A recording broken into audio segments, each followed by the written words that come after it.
Now, WION is on the ground in Davos, where Trump unveiled his new Board of Peace, signaling a shift in world order. This comes as he's pushing for peace. In a meeting with Zelensky, who confirmed that security guarantees with Washington had been finalized. Meanwhile, President Trump's announcement of a framework on Greenland's future marked a very significant shift in transatlantic relations, with Europe now bracing for his next move. In Europe, something else is always more. So remember, Davos is been a meeting ground for the top world leaders, and Donald Trump, of course, stole the show there with the many interesting comments that he, of course, made. And my colleague Siddhant Sibil, our assistant editor for Foreign Affairs, is in fact joining us from on the broadcast. Siddhant, tell us about what has been the upshot of the meetings that have taken place in Davos. What are the key takeaway points from them?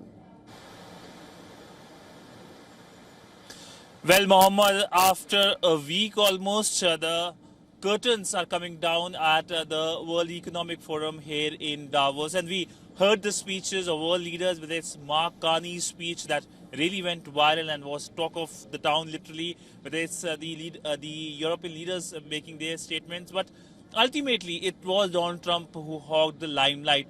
Now, he addressed the Economic Forum, made remarks on Greenland, only to overturn them and he said that they have a Greenland deal. But the big question is, while it's a breather for European leaders so far, but how long this breather will last? For India, there were deliverables in terms of many deals. Indian Pavilion was the largest one, and we saw many chief ministers attending it and many top officials.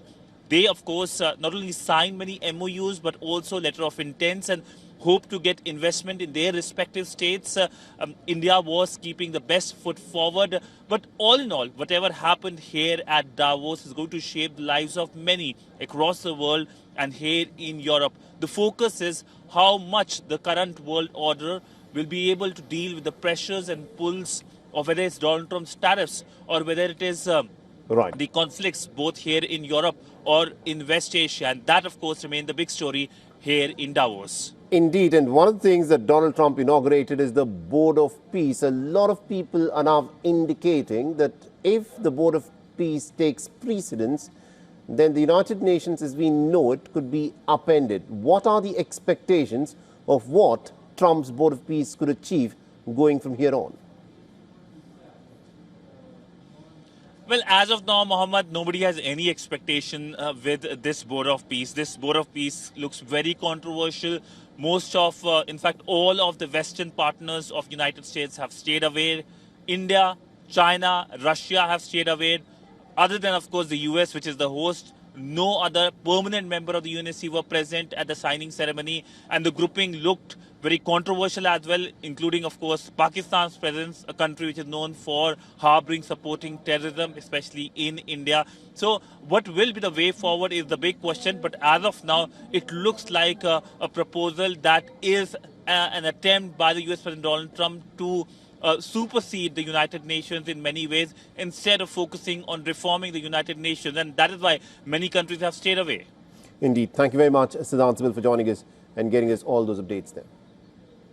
For all the latest news, download the WION app and subscribe to our YouTube channel.